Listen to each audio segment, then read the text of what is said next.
listening to Your Secret is Safe with Me, non-judgmental talk about infidelity with Dr. Marie Murphy. If you're looking for new perspectives on complicated relationship issues, you've come to the right place. Days go by, they're crawling by. Hi, everyone. I'm Dr. Marie Murphy. I'm a relationship coach, and I help people who are engaging in anything they think counts as infidelity to deal with their feelings, clarify what they want, and make decisions about what they're going to do. No shame, no blame, no judgments.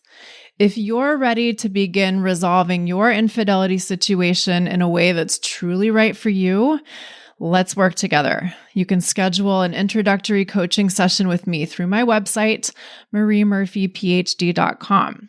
And if you want to learn more about the coaching packages I offer and my current pricing, you can find all of that information on the services page of my website.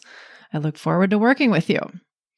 Okay, today's episode is sort of a continuation of the theme of transitioning from an affair relationship to a non-affair relationship, but it's also just an episode about jealousy, which can, of course, occur within the context of any relationship. Jealousy is interesting in a great many respects. For one thing, it's an emotion that many of us don't like to feel at all. And for another thing, there are a lot of definitions of jealousy and suggestions for how to deal with jealousy out there that, to put it in the most highly technical terms possible, are kind of whack, in my opinion, of course. But that could be said about a lot of things. If you Google just about anything related to relationships and emotions, including but not limited to jealousy, you're bound to find a whole lot of information which may or may not be all that helpful. And that is a cautionary statement, both very generally and very specifically. Sometimes when I first talk with new clients, they tell me that they've been going crazy because they've been Googling everything they can think of Googling about infidelity. And they keep finding all of these articles that tell them that they're doing something terribly wrong and they're a bad person, and they're going crazy and feeling really bad about themselves. Amazing, right? Or perhaps it isn't quite that. Perhaps people keep Googling in search of answers of some sort. And even though they aren't finding answers that seem helpful to them, they just can't stop searching because they think the answers they're seeking have to be out there somewhere on the internet if only they could look for just a little while longer. And of course, my heart goes out to people when they tell me things like this. When we think we have a big, bad, scary problem, we often want some kind of reassurance or support or assistance. Fair enough. But sometimes when we search for those things, we encounter resources that are anything but helpful or reassuring. When we don't know where to look, we just don't know where to look. And we may find some pretty awful resources in the process of searching for support that's actually going to be helpful to us. And that's why it is so important to be judicious. If reading a whole bunch of crazy articles about how bad infidelity isn't helping you, it may be time to stop doing that. It may be kind of like not being able to turn away from a car crash, I know. But we can allow the urge to keep scrolling and clicking without acting on it. We don't have to keep searching online for answers or information, even though it might seem like we have to. We may believe that the answers we need are out there if we just search a little longer, but I can guarantee you that the answers you are seeking are within you, not out there on the internet somewhere. You just have to learn how to locate them within you. And I can help you do that. Anyway, if you were to Google jealousy, which I am not recommending you to do, you will find a lot of interesting, quote unquote, ideas out there about what the definition of jealousy is and what causes jealousy and how jealousy works and how we can stop feeling jealousy. And some elements of these ideas might be somewhat useful, but I think a lot of them make the experience of jealousy and how to handle it more complicated rather than less complicated. And why would we want that for ourselves? My perspective is that it is most appropriate and most helpful to regard jealousy as an emotion or a feeling.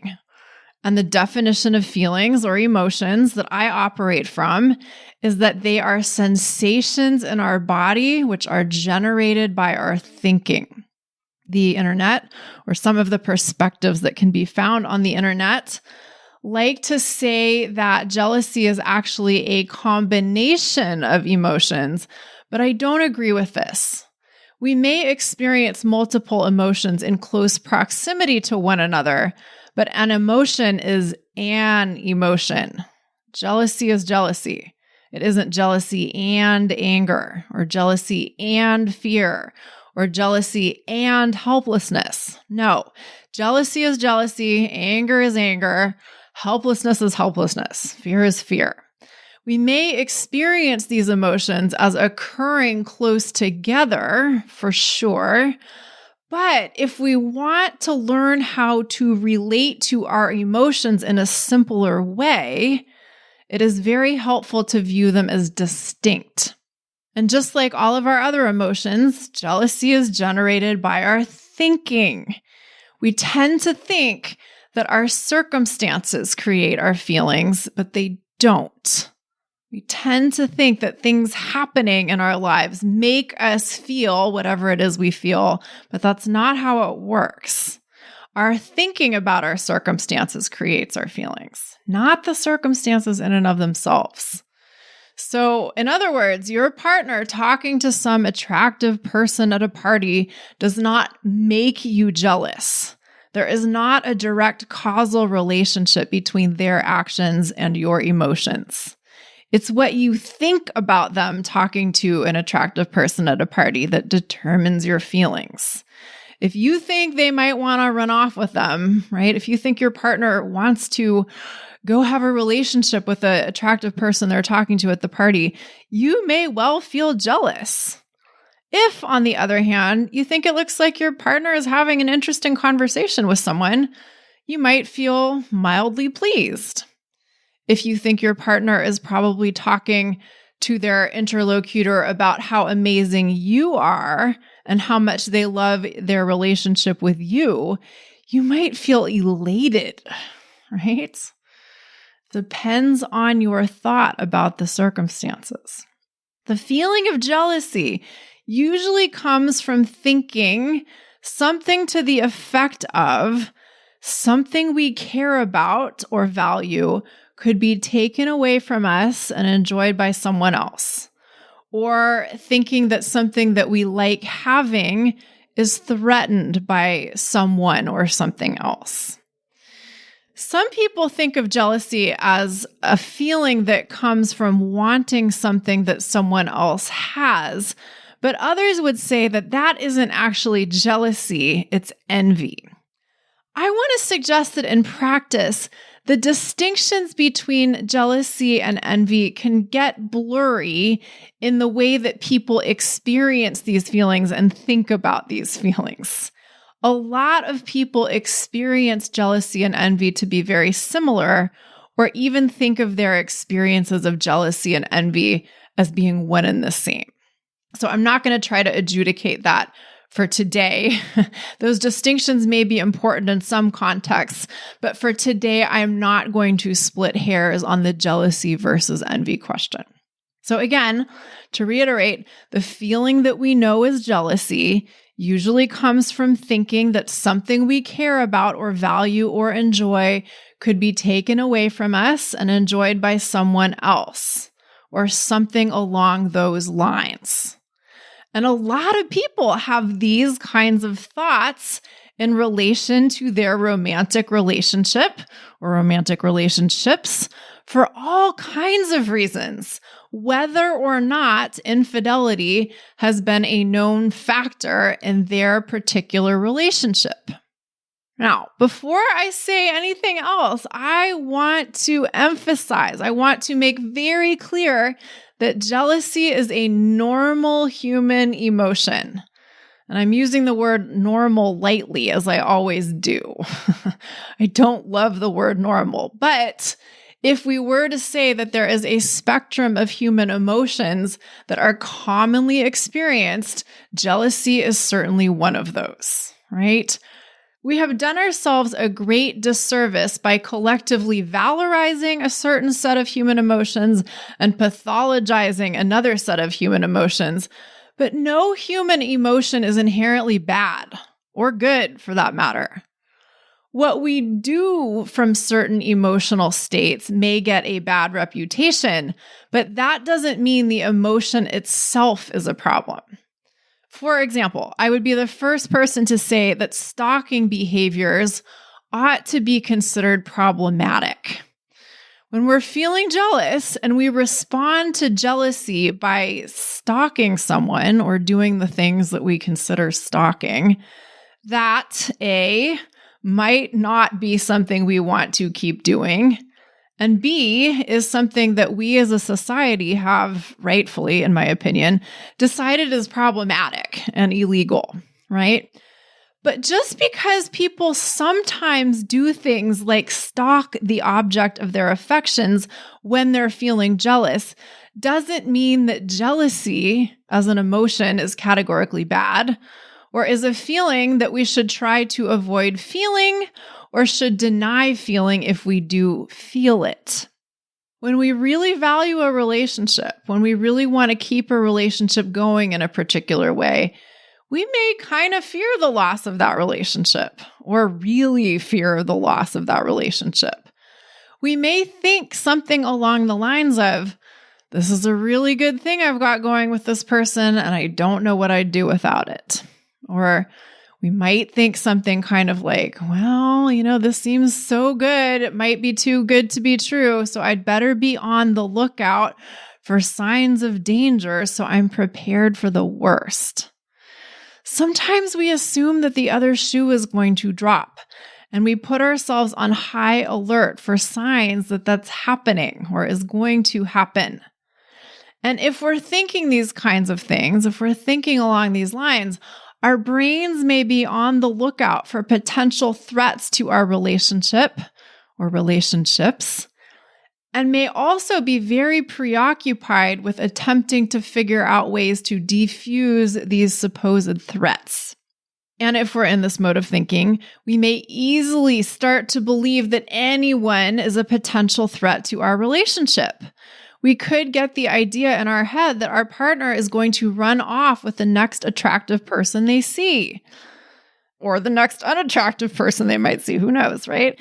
And if we believe that this is true, we are probably going to feel a whole lot of jealousy, and that usually isn't a whole lot of fun.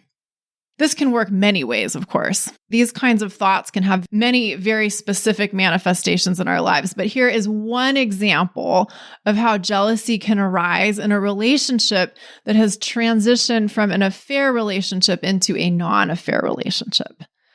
The relationship may be wonderful, and both parties involved may be really happy with how things are going. And both people may be so excited that they get to be together without having any kind of an infidelity factor in the relationship. Everything may be really, really, really lovely and great, except one party, or maybe both parties in the couple, just can't shake the feeling that maybe their partner is going to cheat again. Important side note. I know that not all relationships are composed of two people, and I recognize that I totally foreground the experiences of people who do relationships in the form of couples on this podcast. And I want all of you who don't organize your relationship around the unit of a couple to know that I know that you're out there. I see you, and I'm sorry that I may effectively elide your experiences through the way I talk about the things that I talk about. There's a lot more I could say about that, but for the sake of brevity, that's the end of the side note.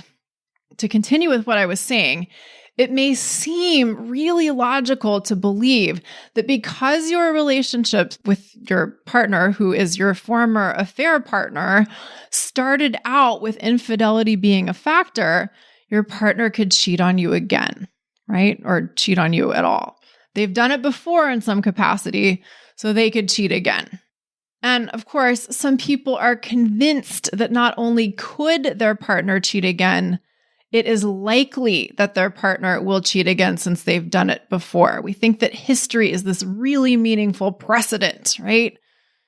Now, I don't want to dismiss the fact that some people do cheat multiple times. Some people do the things that we consider cheating repeatedly and habitually. Some people do this because they want to cheat and they consciously choose to for various different reasons. And some people do it less consciously, with less awareness and intention, and they don't really like that they're doing it, but they can't quite figure out how to not do it anymore. I'm certainly not dismissing the fact that this kind of stuff happens. But here's the thing. This is true in any relationship. If we get involved with someone, it is possible that they will cheat on us, whether they've cheated before or not. We may get it in our head that it's more likely that someone who has cheated before will cheat again. And maybe we've read some stuff on the internet that assures us that this is definitely the case, right? I know some of you Googlers know exactly what I'm talking about here. Rather than turning to the internet and to the worst case scenario stories that we may read about, what I want to suggest is that we have the opportunity to decide at the outset of any relationship how we want to approach and regard the possibility that someone will cheat on us, regardless of what our partner's history looks like, and regardless of what the origin story of our relationship with them looks like. As I said a moment ago, whenever we get involved with someone, there is a chance that person could cheat on us. So how do we want to orient ourselves to that possibility? We could decide not to participate in a relationship if we think the likelihood of our partner cheating is very high. We can never know for sure what's going to happen in the future, but if we think the chances of our partner cheating are high, we could just say, you know what? I don't think I'm going to continue with this. I just don't like my odds here, or my imagined odds here. Let's say we're involved with someone who has told us that they have cheated on everyone they've ever been in a serious relationship with, and they've lied about it every time. Maybe we think this bodes badly, and we decide that we want to cut our losses and go. That's your prerogative, of course. Or you could proceed with that relationship, decide what your tolerance is for cheating, should it occur, and then focus on enjoying the heck out of your person with all your might. So often, though, we respond to the possibility that someone might cheat on us by thinking about it in really unproductive ways. We obsess about the possibility that someone might cheat, and we indulge in worrying about that rather than accepting that it is a possibility and deciding what we are going to think about that and do about that, right? We may think that obsessively thinking about the possibility that someone might cheat on us serves a purpose. We may think that it helps us to be highly alert to the possibility that our partner might cheat and thus be highly protective of our vulnerable heart, right? But is it helpful? I'm going to suggest that it probably isn't all that helpful in any way to indulge in thinking about your partner cheating on you just because it is a possibility in the abstract. This is true if your relationship began as an affair or in the context of some sort of an infidelity situation, and it's also true if it didn't. When we allow ourselves to mentally run amok thinking about our partner cheating on us, guess what? We usually feel jealous. And number one, that does not feel good. Most of us don't like the way jealousy feels. And although feeling jealousy is definitely not going to kill us, it probably isn't something that we want to saddle ourselves with more of. Not only that, if we're feeling jealous and we aren't taking any responsibility for digesting that feeling or for managing the thoughts that created that feeling, we are quite likely to engage with our partner in ways that do not help us create the kind of relationship we want to have with them. If we're feeling jealous and we don't know how to deal with it, we may act as if it is our partner's fault that we are jealous. We may tell them who they can and can't spend time with. We may ask them a lot of questions about what they're doing and with whom. We may pout and sulk if they mention spending time with people we think they could possibly be attracted to. We may get angry with them if we think their behavior has caused us to feel jealous. Spoiler alert, it hasn't. But if we think it has, we are likely to do all manner of crazy shit, to use the most technical term for it. And we may withdraw from our partner in an effort to protect ourselves and protect ourselves from feeling all of the hurt that we imagine may be coming our way if our partner runs off with us and leaves us lonely and lacking. And in doing this kind of stuff, in participating in our relationship in this way, we're probably not going to feel all that great. It's not going to feel good for us to do this. But not only that, our partner may not love it when we do these kinds of things. If you get the idea in your head that your partner is cheating on you and you try to relieve yourself of your jealousy by demanding access to all of their devices or telling them that they can't spend time with any of their friends or make any new friends or whatever, your partner may not like that. They may feel bewildered by your actions or resentful or angry.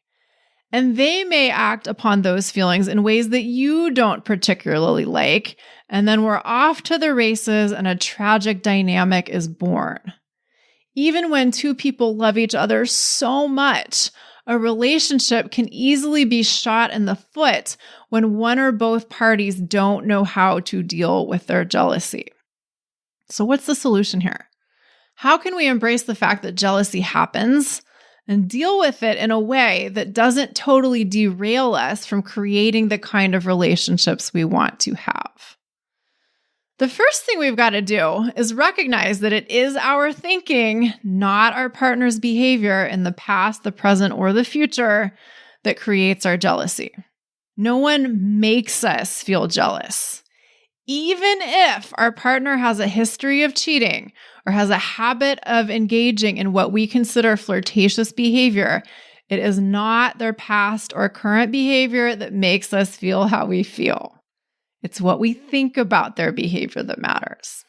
If we think that flirting equates with cheating or could very possibly lead to cheating, we're going to feel very different feelings than if we think flirting equates with connecting with people in a fun and harmless way.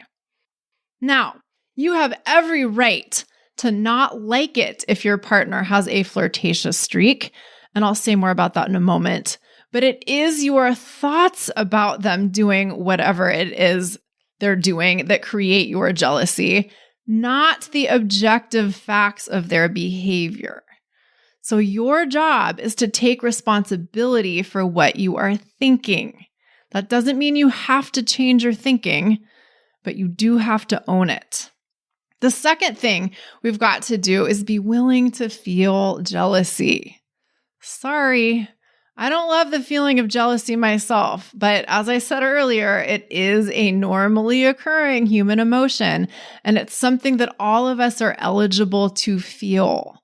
For me, the immediate physical experience of feeling the emotion of jealousy kind of feels like there's a pit in my stomach or maybe in my solar plexus.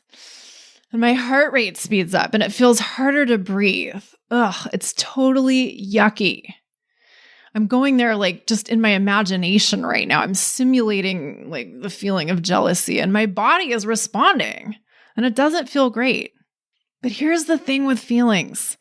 If we are willing to feel them, if we are willing to allow the physical experience of an emotion to be present with us, we can move through them. We can move through the feelings, or they can move through us.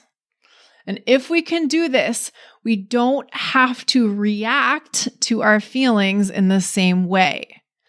If we can see our dearly beloved talking to someone charming and attractive, and in a split second, we find ourselves convinced that they're falling in love with that person and they're going to leave us, we can allow ourselves to tolerate the surge of jealousy that may follow that thought instead of, for example, running over to our person and telling them to stop talking to that hot human they've been chatting with. When emotion is high, intelligence is low. When we are in the throes of jealousy, we may not be able to think straight. And thus, we may choose, to use that word lightly, to act on our jealousy in ways that don't end up being all that helpful. If, on the other hand, we can allow the jealousy to move through us or us through it and come to a place of relative calm, we can then decide what, if anything, we want to do about the situation that has occasioned our jealousy. Maybe after our emotions have dissipated a bit, we realize that we are not all that bothered by whatever occasioned the jealousy, such as in the example I just used, the conversation our partner had with that charming, attractive person that upon our initial thought, we felt very jealous of. Maybe we ultimately decide that that situation is no big deal to us at all. But maybe we decide that it really does bother us when our partner, say, starts licking the ear of the person they're conversing with. Maybe our partner has a habit of doing that. And maybe they don't think of that as flirting, but we sure do. And we really don't like it when they do that to other people at parties. Here's the thing, people. Everyone has different ideas of what counts as flirting. Everyone has different ideas about what you can't or shouldn't do with other people if you're in a committed relationship with someone. Everyone has different ideas about what counts as cheating. If your person thinks it's okay for them to lick people's ears at parties, they are allowed to think that. If they think that licking people's ears does not count as flirting or cheating, they are allowed to think that. But you are also allowed to not like this, and you are also allowed to disagree with them, and you are allowed to tell them so. You are totally allowed to make requests of your partner. It is totally legitimate for you to say, "Honey bunny, I really don't like it when you lick other people's ears. I only want you to lick my ear or ears. Would you do that for me? Would you be willing to limit your ear licking in this way?" This is something that you can ask of them. However, there are two very important things to know if you are going to make this request. The first is that even if your partner says, "Yes, sure, I will never lick anyone's ear other than yours again," this will not necessarily relieve you of your jealousy. You could certainly obsess about whether or not they are actually refraining from licking other people's ears at parties. You could wonder if maybe their ear-licking behavior has morphed into them doing something else that you don't like the idea of them doing. If we're looking for reasons to feel jealous, we will probably find reasons. The second thing that's important for you to know is that your partner might say, "No, I am never going to stop licking other people's ears. That's just a thing I do, and there ain't no way I'm stopping just because you want me to." For better or worse, that is their choice to make. It's not incumbent upon your partner to change so that you don't have to feel jealous. Now, for the record, I am totally in favor of making compromises in the service of our relationships. Compromises are great when they are made willingly. But sometimes people don't want to compromise, even when we think we are asking for something that's totally reasonable.